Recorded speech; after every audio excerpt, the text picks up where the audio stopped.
Assalamualaikum warahmatullahi wabarakatuh. Ala manfaati ulumi wa ulumikum al-fatihah. A'udzubillahi minasyaitonirrajim. Bismillahirrahmanirrahim. Alhamdulillahirrahmanirrahim. Ar-Rahmanirrahim. Maliki yaumiddin. Iyyaka na'budu wa iyyaka nasta'in. Ihdinas siratal mustaqim. Shiratal ladzina an'amta 'alaihim ghairil maghdubi 'alaihim waladdallin. Amin ya rabbal alamin. Anak-anak, bab 2 ya. Ini membahas sumber hukum Islam. Sumber hukum Islam.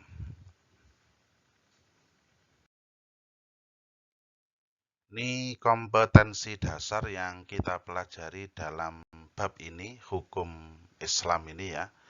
Ada cukup banyak, tidak perlu Pak Imam baca, cukup kamu baca sendiri ini ya. Ini kompetensi dasar yang akan kita pelajari bersama.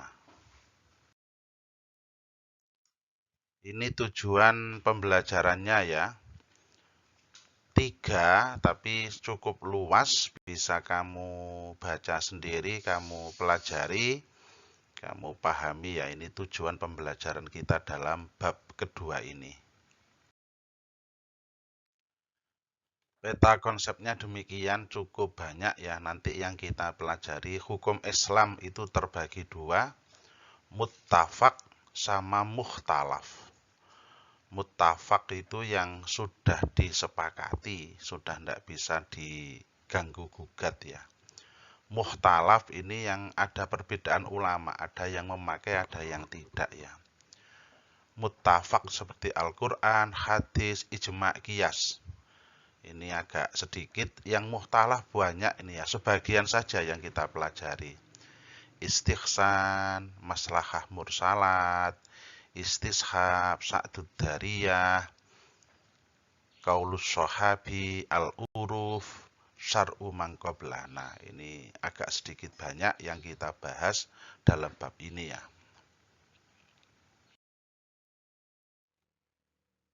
Hukum Islam yang muttafaq, yang disepakati, tidak ada perbedaan ya.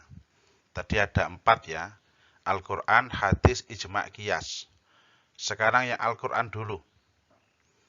Menurut bahasa, Al-Quran adalah bentuk isim masdar dari kata qoro'ah, yang berarti membaca. Qur'anan, yang berarti dibaca. Ini pendapat dari Imam Abu Hasan bin Ali Hasim. Itu wafat tahun 215 Hijriah. Pengertian Al-Quran secara bahasa. Secara istilah, terminologi, menurut Muhammad Ali As-Sobuni, Al-Quran adalah firman Allah yang mengandung mukjizat, yang diturunkan kepada Nabi dan Rasul terakhir dengan perantara malaikat Jibril alaihissalam, yang tertulis dalam mushaf dan sampai kepada kita dengan mutawatir atau sambung, terus sambung, tidak pernah terputus. Itu Al-Quran secara istilah. Sifat Al-Quran dalam menetapkan hukum: 1, tidak menyulitkan. 2, menyedikitkan beban. Jadi Quran itu luar biasa ya. 3, bertahap dalam pelaksanaannya. Ini contoh yang paling masyhur dalam Al-Quran itu. Ada ayat yang pertama itu menjelaskan khamr itu ada manfaatnya, tetapi madornya terlalu besar. Jadi kayaknya belum dilarang ya, cuman dijelaskan dulu aja. Khamr itu ada manfaatnya iya, karena mohon maaf nak, di Mekah itu kalau dingin luar biasa, maka butuh penghangat. Nah itu manfaatnya ada, tapi madornya lebih besar. Yang selanjutnya, turun ayat selanjutnya, melarang orang yang sholat dalam keadaan mabuk. Menandakan bahwasanya mabuk itu di luar sholat masih boleh kayaknya. Itu bertahap pelaksanaan. Baru yang ketiga, menegaskan hukum haram kepada khamr dan pembuatan dan perbuatan buruk lainnya. Sudah mutlak diharamkan khamr itu. Garis besar hukum di dalam Al-Quran. Garis besarnya bagaimana? 1. Hukum-hukum yang mengatur hubungan manusia dengan Allah Subhanahu wa Ta'ala yang disebut dengan ibadah atau ubudiyah. A. Bersifat ibadah semata-mata, yaitu sholat dan puasa. Sudah, itu hubungan kita dengan Allah. Tidak ada efek yang lain. Yang kedua, bersifat harta benda dan berhubungan dengan masyarakat seperti zakat. Jadi zakat itu Allah tidak minta, nak. Allah merintah kamu zakat, kamu sedekah, kamu infak, dikekne masyarakat yang lain. Yang C, bersifat badaniyah dan berhubungan juga dengan masyarakat, yaitu haji. Itu hubungannya banyak. Saudi Arabia itu ya salah satu sumber kekayaannya ya karena jamaah haji. Jadi ini namanya ubudiyah. Nah, ini adalah hukum yang ada di dalam Al-Quran. Yang kedua ini hukum-hukum yang mengatur pergaulan manusia dengan manusia. Tadi itu hablum minallah, sholat, puasa, zakat, haji itu hablum minallah. Ini hablum minan nas, hubungan dengan manusia. Biasa disebut dengan muamalat. Itu muamalat dalam arti besar, ya, dalam arti luas. Ini mencakup, ini ada 4 ya. Yang A, berhubungan dengan jihad. Jihad di sini diartikan, bukan jihad itu ngebom podo Islam, itu bukan. Jihad itu adalah membela tanah air. Salah satu jihad itu perang, iya. Tetapi jihad itu tidak sekedar perang. Kamu sekolah, pengen jadi pinter, membela agama, itu namanya jihad. Jadi jihad itu artinya luas ya. Yang B, berhubungan dengan rumah tangga, nikah, cerai, mengasuh anak, pembagian harta waris, biasa disebut dengan munakahat. Yang C, berhubungan dengan jual beli, sewa menyewa, saling meminjam, berhutang, ya hubungan antar manusia. Ini biasa disebut dengan muamalat dalam arti ya hubungan manusia ini. Dan yang C adalah ya karena manusia kadang-kadang terjadi gesekan. Sampai naudzubillah menbalik, ada yang saling membunuh, ada yang saling melukai, ada yang mencuri. Nah itu nanti dibahas di dalam bab jinayat. Bab jinayat atau pidana. Itu isinya Al-Quran. Nah, isinya Al-Quran. Jadi hablum minallah, hablum minan nas dibahas semua. Fungsi Al-Quran sebagai pedoman dan petunjuk hidup manusia, ya Quran itu. Jadi kamu apa ya, beli HP itu ada manual book. Manual book itu cara pakai HP itu. Lah Quran itu ya cara kita hidup di dunia. Jangan pakai yang lain. Yang kedua, sebagai pembenar dan penyempurna kitab-kitab yang diturunkan sebelumnya. Apal ya? Allah menurunkan 4 kitab suci yang berbentuk kitab lah ya, berbentuk kitab. Ada namanya Taurat, Zabur, Injil, Al-Quran. Lah Al-Quran itu menyempurnakan 3 kitab sebelumnya. Yang ketiga, sebagai mukjizat Nabi Muhammad SAW, mukjizat beneran. Karena satu-satunya kitab yang setebal itu yang diapalkan oleh umatnya. Insya Allah para ya tidak menghina ya, tapi membandingkan Al-Quran dengan kitab yang lain. Mungkin umat Nasrani tidak ada yang hafal dengan Injil. Kita orang-orang Yahudi tidak hafal dengan Taurat, tapi Al-Quran dihafalkan oleh umatnya. Teksnya tetap, mulai turun sampai sekarang bahasanya tetap, tidak berubah sama sekali. Itu mukjizat. Membimbing manusia ke jalan keselamatan dan kebahagiaan, jelas pelajaran dan penerang kehidupan. Itu salah satu atau sebagian kecil dari fungsi Al-Quran yang masih sangat banyak ini. Ini sebagian saja. Hadis sekarang ya. Pengertian hadis. Hadis adalah segala hal yang datang dari Nabi Muhammad SAW berupa ucapan, perbuatan, ketetapan, dan cita-cita Nabi Muhammad SAW. Para ulama telah bersepakat bahwa hadis dapat berdiri sendiri dalam mengadakan hukum-hukum, seperti menghalalkan atau mengharamkan sesuatu, kekuatannya sama dengan Al-Quran. Jadi ya Al-Quran itu ya sudah lengkap, cuman ada beberapa yang tidak muhakamat, tidak sangat jelas. Kita masih belum bisa menangkap apa isi Al-Quran. Salah satu penjelasnya adalah dijelaskan oleh baginda Nabi Muhammad SAW berupa al-hadis tersebut. Kok para ulama begitu berani mengatakan hadis bisa berdiri sendiri, mengatakan haram atau halal? Ini dasarnya dari Al-Hasyr ayat 7 ya.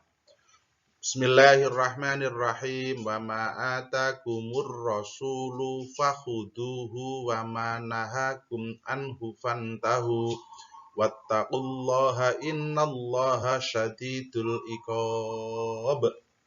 Apa yang diberikan Rasul kepadamu, maka terimalah, dan apa yang dilarangnya bagimu, maka tinggalkanlah, dan bertakwalah kepada Allah. Sungguh Allah sangat keras hukumannya. Ijma' ulama. Para ulama bersepakat untuk menetapkan hadis atau sunnah sebagai sumber hukum dalam ajaran Islam berdasarkan kejadian-kejadian yang dapat ditelusuri sumbernya dari sejarah para sahabat dan berusaha sekuat kemampuannya untuk tidak melakukan di luar apa yang dicontohkan dan ditetapkan oleh Nabi Muhammad SAW. Fungsi hadis terhadap Al-Quran. 1. Bayanut takrir. Hadis atau sunnah berfungsi untuk menguatkan atau menggarisbawahi maksud redaksi wahyu Al-Quran. Bayan takrir disebut juga bayan takkid atau bayan isbat. Itu salah satu fungsi dari hadis terhadap Al-Quran. Nanti ada beberapa sayang. Bayan tafsir yang nomor 2. Ini menafsirkan Al-Quran. Sekali lagi, Al-Quran itu lengkap. Tetapi karena kemampuan manusia untuk menangkap kelengkapan Al-Quran itu terbatas, maka dibutuhkanlah seperti hadis. Hadis itu salah satunya ada yang bersifat umum. Setelah itu ditaksis oleh Al-Quran. Itu di bukumu ada semua, silakan dibaca ya. Silakan dibaca. Itu fungsi yang kedua, hadis terhadap Al-Quran. Bayan tasyri', menetapkan hukum yang tidak dijelaskan oleh Al-Quran. Hal ini dilakukan atas inisiatif Nabi Muhammad SAW atas berkembangnya permasalahan sejalan dengan luasnya daerah penyebaran Islam dan beragamnya pemikiran para pemeluk Islam. Ini namanya bayan tasyri'. Bayan tasyri'. Al-Quran sudah, hadis sudah. Ini yang muttafaq, yang disepakati. Sekarang ijma', ada 4 ya. Al-Quran, hadis, ijma', qiyas. Ini ijma'. Apa sih ijma'? Ijma' dalam pengertian bahasa memiliki 2 arti. Pertama, berupaya atau tekad terhadap sesuatu, itu ijma'. Pengertian kedua berarti kesepakatan. Ijma' dalam istilah ahli usul fikih adalah kesepakatan semua para mujtahid dan kaum muslimin pada suatu masa setelah wafatnya Rasulullah Shallallahu Alaihi Wasallam atas hukum syara' yang tidak ditemukan dasar hukumnya dalam Al-Quran dan Al-Hadis. Ini namanya ijma'. Dasar kenapa ijma' digunakan sebagai dasar hukum? Yang pertama dasar Al-Qur'annya. Dasar Al-Qur'annya. Ya ayyuhalladzina amanu atiullaha wa atiur rasul wa ulil amri minkum fa in tanaza'tum fi syai'in farudduhu ilallahi war rasul in kuntum tu'minuna billahi wal yaumil akhir dzalika khairu wa ahsanu ta'wila. Itu dasar ijma' digunakan sebagai sumber hukum, dasarnya dari Al-Qur'an. Hadis. Ini hadis yang menjadi dasar ijma' digunakan sebagai dasar hukum. La tajtami'u ummati ala dhalalatin. Ini Nabi. Umatku tidak akan bersepakat untuk melakukan kesalahan, kesesatan. Tidak mungkin. Maka kalau ya umat, maksudnya kalau umat demikian ya umat ahli ijtihad, ahli yang luar biasa, itu tidak mungkin sepakat untuk berbuat kesesatan. Rukun ijma'. 1. Tidak cukup ijma' dikeluarkan oleh seorang mujtahid, ya bukan ijma' cuma 1. Yang kedua, adanya kesepakatan sesama para mujtahid atas hukum syara' dalam suatu masalah dengan melihat negeri, jenis, dan kelompok mereka. Jadi tidak universal, tidak apa-apa. Satu negeri, satu kelompok boleh-boleh. Hendaknya kesepakatan mereka dimulai setiap pendapat salah seorang mereka dengan pendapat yang jelas. Apakah dengan dalam bentuk perkataan, fatwa, atau perbuatan. Itu bisa seperti itu. Yang keempat, kesepakatan itu terwujud atas hukum kepada semua para mujtahid. Jadi bisa kalanya memang sepakat perkataan, atau ada mujtahid, setelah itu para mujtahid yang lain tidak protes. Itu bisa-bisa. Atau melakukan bersama. Contoh, ijma' tentang sholat tarawih dilakukan oleh Sayyidina Umar, 20 rakaat, semua sahabat tidak ada yang protes. Dan itu termasuk ijma'. Syarat-syarat mujtahid ini syarat masih global, nak ya, masih global. Memiliki pengetahuan dasar berkaitan dengan Al-Quran, sangat paham Al-Quran, hafal Al-Quran. Setelah itu tahu beberapa qiraah Al-Quran. Lah kok iya, Al-Quran itu zaman Nabi pertama kali ditulis tanpa harokat, tanpa titik. Kadang-kadang beda harokat itu beda arti. Faghsilu wujuhakum wa aydiyakum ilal marafiq famsahu bi ru'usikum wa arjulakum sama wa arjulikum. Itu tulisannya sama, harokatnya yang berbeda.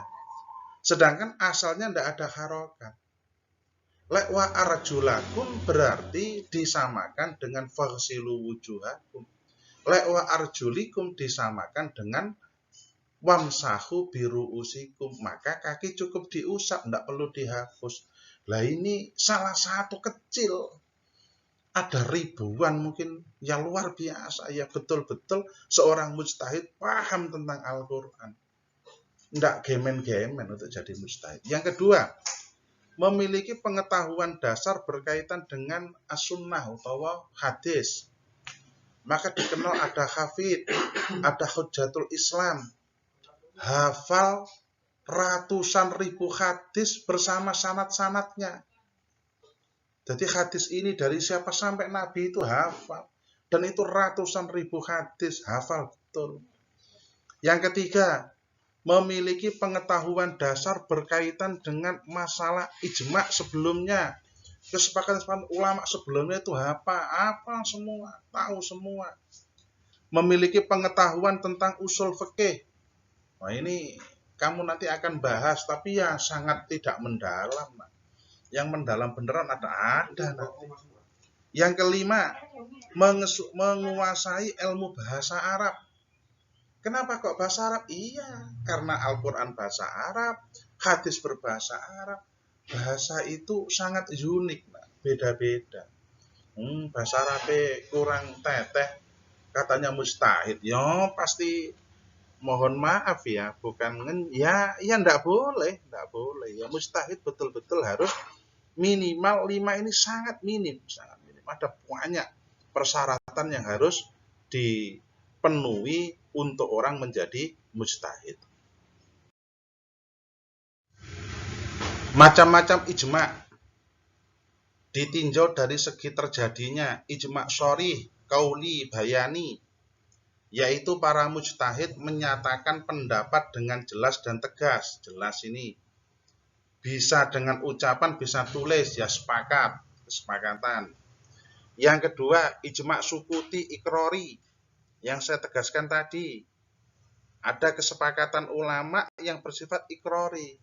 Dilakukan semua mujtahid tahu dan tidak protes, malah mengikuti. Nah, itu namanya ijma ikrori atau sukuti.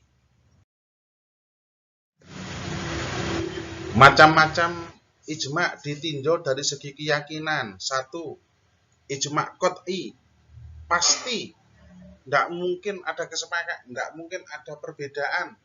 Contoh, ijma menulis Al-Quran. Quran dulu itu tidak pernah dibukukan, nak. Setelah itu dibukukan.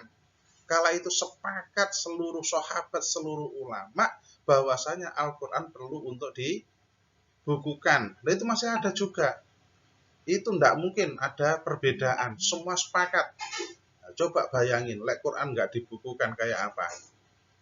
Itu ijma qat'i, wis nggak bisa. Yang kedua, dhonni, prasangka. Ini masih ada kemungkinan ijma ini akan ada ijma lain yang akan berbeda. Itu boleh-boleh dan ada beberapa. Macam-macam ijma ditinjau dari pelaku ijtihad. Satu, ijma sahabat. Yang paling terkenal itu adalah ijma khulafaur rasyidin. Ini oleh para khalifah. Ini juga sangat diyakini ini. Yang kedua, ijma syaikhani. Ijma yang dilakukan oleh Abu Bakar dan Umar bin Khattab. Ini syaikhani, ulama yang paling yang paling terkenal, yang paling akbar, sampai makomnya saja di samping Rasulullah Sallallahu Alaihi Wasallam. Ijma ahli Madinah, ini juga sangat terkenal, ini ahli Madinah. Yang kelima, ijma ulama Khuffah yang ada di Irak ya, Khuffah itu. Dulu Sayyidina Ali pernah di sana itu, di Khuffah itu. Yang nomor 4, qiyas. Nah, Quran, hadis, ijma, qiyas. Qiyas menurut bahasa berarti menyamakan, menganalogikan, membandingkan atau mengukur. Sedangkan qiyas menurut ulama usul fikih adalah menetapkan hukum suatu kejadian atau peristiwa yang tidak ada dasar nasnya dengan cara membandingkan kepada suatu kejadian atau peristiwa yang lain yang telah ditetapkan hukumnya berdasarkan nas atau ada persamaan ilat antara kedua kejadian atau peristiwa itu. Ini yang tidak gampang, nak. Nanti ada syarat-syaratnya, kamu pelajari. Tapi yang jelas memang banyak. Nak. Contoh, Pak Imam tanya, mukul orang tua itu boleh apa enggak? Njebotosi orang tua itu boleh apa enggak? Jelas enggak boleh. Makanya kamu lihat, di Al-Quran itu yang enggak boleh berkata kasar kepada orang tua. Mukuli orang tua enggak ada. Lah itu nanti namanya dikiaskan. Dikiaskan. Nanti cara mengkiaskan bagaimana ada nanti di belakang. Dasar kias dari Al-Quran. A'udzubillahi minasyaitonirrajim. Bismillahirrahmanirrahim. Walladzi akhrajal ladzina kafaru min ahlil kitabi min diyarihim li awwalil hasr. Ma dhanantum ay yahruju wa dhannu annahum mani'atuhum husunuhum minallahi fa'atahumullahu min haitsu lam yahtasibu wa qadhafa fi qulubihimur ru'ba yukhrijuna buyutahum bi aidihim wa aidil mu'minin fa'tabiru ya ulil absar. Surat Al-Hasr ya, ayat kedua. Terjemahannya bisa kamu baca sendiri ya, baca sendiri ini. Di kelas 12 ini materinya banyak, waktunya sempit. Makanya Pak Imam agak cepatkan sedikit ya. Ini dasar kias di dalam hadis ya, dasar kias dalam hadis. Diterjemah dan dibaca dikit-dikit oleh Pak Imam, biar kamu juga memahami. Ini yang sangat terkenal nah ini ya. Nabi Muhammad itu di dalam perkembangan Islamnya, Nabi kan ada di Madinah. Nah. Lah mengutus Mu'adz bin Jabal untuk hidup di Yaman, sangat jauh, nah, sangat jauh. Lah di briefing oleh Nabi Mu'adz bin Jabal itu. Ini hadisnya panjang ya, hadisnya panjang ini dipotong. Qala berkata Nabi, kaifa taqdi idza aradalaka qada'un. He Mu'adz, sadurunge budal ditanya, bagaimana kamu memutuskan apabila dihadapkan kepadamu satu keputusan? Qala aqdi bi kitabillah. Ya, saya akan memutuskan sesuai dengan kitabnya Allah, sesuai dengan Al-Qur'an. Qala fa illam tajid fi kitabillah. Nabi bertanya lagi, lah kalau di dalam Al-Quran kamu nggak ketemu gimana? Qala fa bi sunnati Rasulillah, maka dengan sunnahnya Rasulillah, dengan hadis. Nabi tanya lagi, qala fa illam tajid fi sunnati Rasulillah wala fi kitabillah. Lek sampean gak temu di dalam kitabnya Allah dan sunnahnya Rasul, terus bagaimana? Qala ajtahidu ra'yi. Nggih, terpaksa Nabi kula istihad. Fadaraba Rasulullah sallallahu alaihi wasallam sadrahu. Nabi kemudian memukul dadanya. Wa qala alhamdulillah. Nabi berkata alhamdulillah, wis cocok, bagus. Nah, itu pesannya Nabi kepada Mu'adz bin Jabal sebelum berangkat ke Yaman. Selanjutnya dasar ijma, penetapan kias untuk dijadikan sumber hukum Islam. Dalil ketiga mengenai kias adalah ijma, bahwasanya para sahabat Nabi Shallallahu Alaihi Wasallam seringkali mengungkapkan kata kias. Kias itu diamalkan tanpa seorang sahabat pun yang mengingkarinya. Di samping itu, perbuatan mereka secara ijma menunjukkan bahwa kias merupakan hujjah dan wajib diamalkan. Dalil akliyah secara akal. Allah mensyariatkan hukum tak lain adalah untuk kemaslahatan. Kemaslahatan manusia merupakan tujuan yang dimaksud dalam menciptakan hukum. Yang kedua, nas, baik Al-Quran maupun hadis jumlahnya terbatas dan final, sudah tidak ada lagi. Tetapi permasalahan manusia lainnya tidak terbatas dan tidak pernah selesai. Ya, banyak nak. hukum naik pesawat. Zaman itu belum ada pesawat. Nah nanti kalau orang mungkin di bulan, bagaimana sholatnya di bulan itu, makanya ya berkembang terus permasalahan yang dihadapi manusia. Kedudukan kias menurut para ulama. 1. Kelompok jumhur. Jumhur itu mayoritas. Mereka menggunakan kias sebagai dasar hukum pada hal yang tidak jelas nasnya, baik dalam Al-Quran atau hadis, pendapat sahabat maupun ijma ulama. Ning Quran digoleki ndak ketemu, ning hadis digoleki mungkin ndak ketemu, di ijma ndak ketemu. Ya seperti itu, ngamplengi bapak, ngamplengi ibu. Lah itu kok di Quran kok cuman ada larangan tidak boleh berkata kasar. Nah, maka ndak boleh. Nah, itu para jumhur ulama mengatakan kias itu ya sama dengan itu. Ada yang kedua, madhab Zahiriyah dan Syiah Imamiyah. Moh kias, sama sekali tidak mau kias. Ada yang ketiga, kelompok yang lebih memperluas pemakaian kias, yang berusaha berbagai hal karena persamaan ilat atau sebab.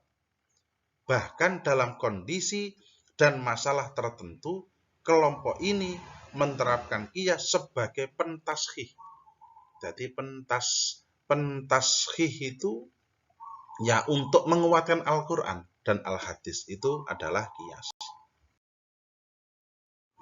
Rukun kias, asal atau pokok, yaitu yang terdapat di dalam hukum nasnya. Al-maqis alaih, Quran atau hadis.